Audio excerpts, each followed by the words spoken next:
ಬೆಳಗಾವಿ ಮಹಾನಗರ ಪಾಲಿಕೆಯ ಸಭೆಯು ಹೈಡ್ರಾಮಕ್ಕೆ ಸಾಕ್ಷಿಯಾಗಿದ್ದು, ಒಂದೆಡೆ ವಿರೋಧ ಪಕ್ಷಗಳ ಸಭಾತ್ಯಾಗದ ನಡುವೆಯೂ ನಡೆದ ಸಭೆಯಲ್ಲಿ ಸ್ವತಃ ಆಡಳಿತ ಪಕ್ಷದ ಸದಸ್ಯರೇ ಅಧಿಕಾರಿಗಳ ಭ್ರಷ್ಟಾಚಾರದ ವಿರುದ್ಧ ಕಿಡಿಕಾರಿದ್ದಾರೆ.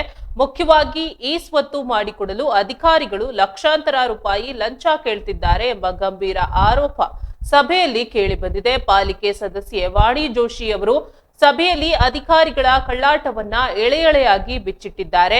ಈ ಸ್ವತ್ತು ಮಾಡಿಕೊಡಲು ಪಾಲಿಕೆಯ ಅಧಿಕಾರಿಗಳು ಸಾರ್ವಜನಿಕರಿಂದ 1 ಲಕ್ಷ ರೂಪಾಯಿ ಬೇಡಿಕೆ ಇಡುತ್ತಿದ್ದಾರೆ.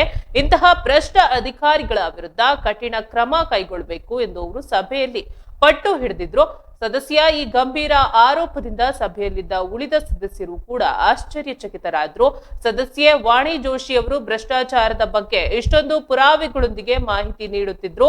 ವೇದಿಕೆಯ ಮೇಲಿದ್ದ ಮೇಯರ್, ಉಪಮೇಯರ್ ಹಾಗೂ ಪಾಲಿಕೆಯ ಆಯುಕ್ತರು ಮಾತ್ರ ಮೌನಕ್ಕೆ ಶರಣಾಗಿದ್ರು. ಲಂಚ ಕೇಳಿದ ಅಧಿಕಾರಿ ಯಾರು, ಅವರ ಮೇಲೆ ಯಾವ ರೀತಿ ಕ್ರಮ ಜರುಗಿಸಲಾಗುವುದು ಎಂಬ ಬಗ್ಗೆ ಸಭೆಯ ಕೊನೆಯವರೆಗೂ ಯಾವುದೇ ಅಧಿಕೃತ ಮಾಹಿತಿ ನೀಡದಿರುವುದು ಸಾರ್ವಜನಿಕ ವಲಯದಲ್ಲಿ ಭಾರಿ ಚರ್ಚೆಗೆ ಮತ್ತು ಅನುಮಾನಕ್ಕೆ ಎಡೆ ಮಾಡಿಕೊಟ್ಟಿದೆ. ನಮ್ಮ ಕಮಿಷನರ್ ಹೋಗಿದೆ. ಈ ಆಸ್ತಿಗೆ ಕೇಳುವಂತ ಎಷ್ಟು ಕೇಳಿರ್ಬೋದು ಹೇಳಿ ಮೇಡಮ್. ಒಂದು ಈ ಆಸ್ತಿ ಮಾಡ್ಕೊಡ್ಲಿಕ್ಕೆ 1 ಲಕ್ಷ ಕೇಳ್ತಾ ಇದ್ದಾರೆ ಜನರಿಗೆ.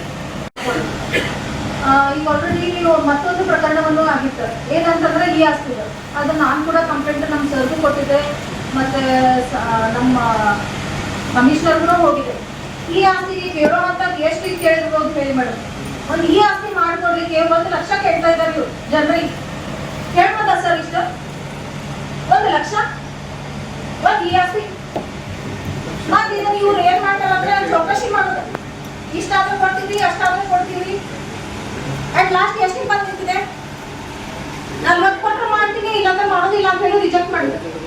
ಆ ನಂಬರ್ ಕೊಡ್ತೀನಿ, ಬೇಕಂದ್ರೆ ಸರ್ ರಿಜೆಕ್ಟ್ ಆಗಿದೆ ಇಲ್ಲ ನೋಡಿ. ಮತ್ತೆ ನಾನು ಅದನ್ನ ವಾಪಸ್ ಅವ್ರು ಯಾರು ನಮ್ಮ ಪತ್ರ ಬಂದಿದ್ದಾರಲ್ಲ ಅದಕ್ಕೆ ವಾಪಸ್ ನಾನು ನಿಮ್ಗೆ ಕೂಡ ಕೊಟ್ಟಿದ್ದೀನಿ. ಎಲ್ಲ ಪೇಪರ್ಸ್ ಇತ್ತು, ಕ್ಲಿಯರ್ ಪೇಪರ್ಸ್ ಇದೆ. ಹೌದಾ? ಯಾಕೆ ರಿಜೆಕ್ಟ್ ಮಾಡಿದ್ರು? ಅದು ಯಾರಾದ್ರೂ ನಮ್ಮ ಸೆಕ್ಷನ್ ಅಂದ್ರೆ ನನ್ನ ಏರಿಯಾದಲ್ಲೇ ಇರ್ಬೋದು. ಈಗ ಆಲ್ರೆಡಿ ಮತ್ತೊಂದು ಪ್ರಕರಣವನ್ನು ಆಗಿತ್ತು. ಏನಂತಂದ್ರೆ ಈ ಆಸ್ತಿ ಅದು ನಾನು ಕೂಡ ಕಂಪ್ಲೇಂಟ್ ನಮ್ಮ ಸರ್ಗೂ ಕೊಟ್ಟಿದ್ದೆ, ಮತ್ತೆ ನಮ್ಮ ಕಮಿಷನರ್ಗೂ ಹೋಗಿದೆ. ಈ ಆಸ್ತಿಗೆ ಕೇಳುವಂತ ಎಷ್ಟು ಕೇಳಿರ್ಬೋದು ಹೇಳಿ ಮೇಡಮ್.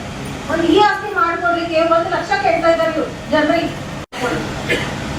ಈಗ ಆಲ್ರೆಡಿ ಮತ್ತೊಂದು ಪ್ರಕರಣವನ್ನು ಆಗಿತ್ತು. ಏನಂತಂದ್ರೆ ಈ